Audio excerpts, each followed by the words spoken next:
What's up, people? In this video, we're going to go over all the changes that are coming with the new update in Rogue Company. We're going to go over the Seeker, his primary and secondary weapons, his perks, gadgets, and abilities. We're going to go over the new game mode coming to the game and the changes that are coming to our current game modes. We're going to go over the changes coming to ranked, the new map, and we're also going to go over rogue buffs and nerfs, weapon buffs and nerfs, and then the economy changes. Now, let's go ahead and jump right into this data. Now, the first thing that we need to talk about is going to be Seeker, obviously. He's the new rogue that is coming out. Apparently, he was trained by Castro to help this assault on the Jackal Hollow base. Now, his primary weapon is going to be the Sahara Assault Rifle. That is going to be a new weapon to the game. It does 24 body damage, has a fire rate of 7.25, a range of 21, handling 29, magazine size of 20, and a reload speed of 2.4. He also has the Aaron. So the Aaron is coming back. It's no longer on Phantom, but it's going to be on this young man here. We already know the stats for the Aaron, so I'm not going to talk about that too much. And then for his secondary, we have the A3 Salvo, which is Scorch's weapon right now. Before this, he was the only person to have this weapon. And the little burst pistol is actually pretty good, so I'm kind of happy to see somebody else have that. For his melee weapon, he's going to have the baseball bat. And then for his gadgets, I'm excited about this. He has the sticky sensor and the bounce grenade. And in my opinion, I think those are two of the better gadgets in the game right now. So I'm happy to see him with that combination. For his perks, he's going to have Berserker, Padded Staff, Bounce Back, Stalker, Life Drain, and Lifeline. I think this is pretty balanced. He has some pretty nasty perks there. So I'm excited to see what this guy does in actual gameplay. Now, as far as his active ability and passive ability, for his active ability, he's going to have Arrow Scanner. So he's going to fire an arrow that reveals enemies along his flight path. Now, here's his passive though, Ricochet. So projectiles deal 60% more damage when bounced. So I think that's going to be interesting to see, especially if you pair that with his bounce grenade as well, right? That can do some huge damage. And with the nerfs to tenacity, it's going to be ridiculous. So we're going to talk about that a little bit more too as we go in here. Next up, let's talk about some of the changes that are coming to Demolition and Strikeout. So first and foremost, Strikeout rounds are going to be increased by 2 per half. So first team to reach 9 rounds now will win the match. So the cash that you earn from winning a round has been changed to 6,500, and the cash you earn from losing a round has been changed to 5,500. And the new map Hollow has also been added to this rotation. So once this update drops, we'll be able to play the new map on Demolition. Now for Strikeout though, tickets have increased from 12 to 16. Starting cash has changed from 12,000 to 13,000, and Hollow will also be available on here. Some of you may be wondering why they changed the amount of money you get for winning and losing matches. Once we get down to the economy portion of our patch notes, you'll be able to see and it'll make more sense to you. Let's go ahead and jump into what they're changing with ranked real quick.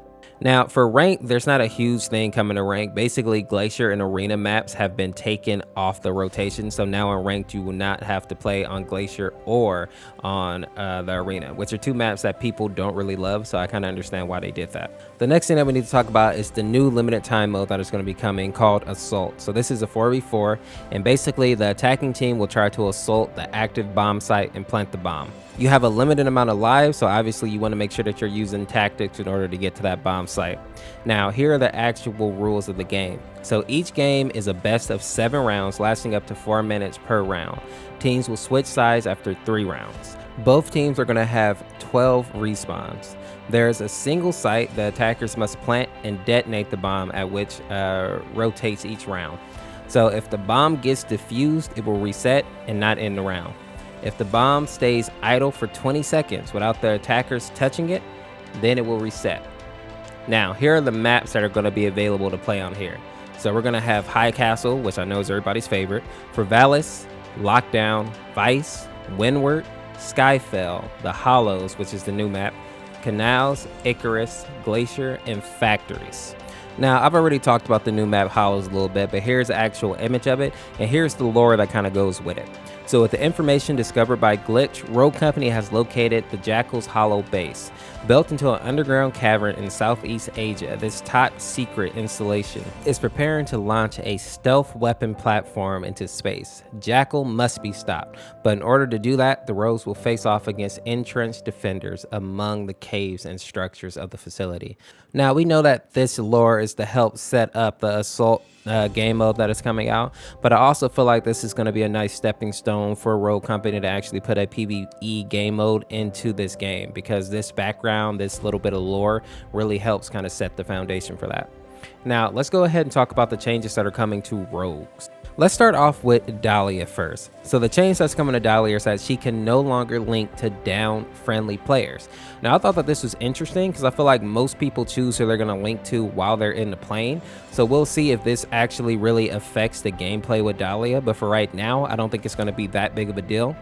Next up, we got Scorch, who is taking a little bit of a nerf as well. Overheat, the damage is going to be reduced from 5 per tick to 4 per tick. I mean, I think Overheat is still going to be dangerous, but it's definitely a small nerf on top of the fact that her cooldown was increased in that last patch. So overall, I think they kind of balanced Scorch out pretty well. Now we got Segret. Now Segret has a huge buff coming to her. She no longer has a evade. Now she has a perk called Toughen Up. And Toughen Up provides a 30% reduction from melee attacks. That's going to be huge for Segret. It's going to make her a actual bully now. The second thing that she's going to get is she no longer has tracker rounds, but she has life drain instead. It's going to make her very difficult to kill and make her so much more aggressive. Now we have Vi. The change that's coming to Vi is that she no longer has tenacity. Now she has bounce back. There's a nerf coming to tenacity, so Vi losing tenacity might not actually be a bad thing, especially since bounce back is still as strong as it was in all the previous patches. So we're going to talk about tenacity when we get down here to the perks. So let's go ahead and talk about weapons real quick, all the buffs and nerfs that have come to weapons. First, we have the Arbitrator. Now the Arbitrator has had the body damage reduced from 104 to 90. Now this is kind of a big deal because that means that it can no longer one-tap people, right? Before, the only thing you really have to worry about with an Arbitrator was if people had Headstrong, because then if you weren't hitting headshots, you can't one-tap them. Now this is going to make this weapon a lot less desirable, so I'm curious to see how people feel about this. The Harem, now they fixed the issue where the max accuracy lost, so the reticle bloom was larger than desired. So this should make it a better weapon in theory, right? So I'm curious to see how this feels once I get to play with it in the PTS. Now the Warren is going to be getting a buff, and this is going to be great for our fixer mains, right? And of course Segret, but the range increased from 12 meters to 13 meters, and then the body damage is going to increase by 1. So it's going to go from 20 to 21, which is all good. The Warren is a nasty weapon. I'm happy to see it getting a little bit of a buff again.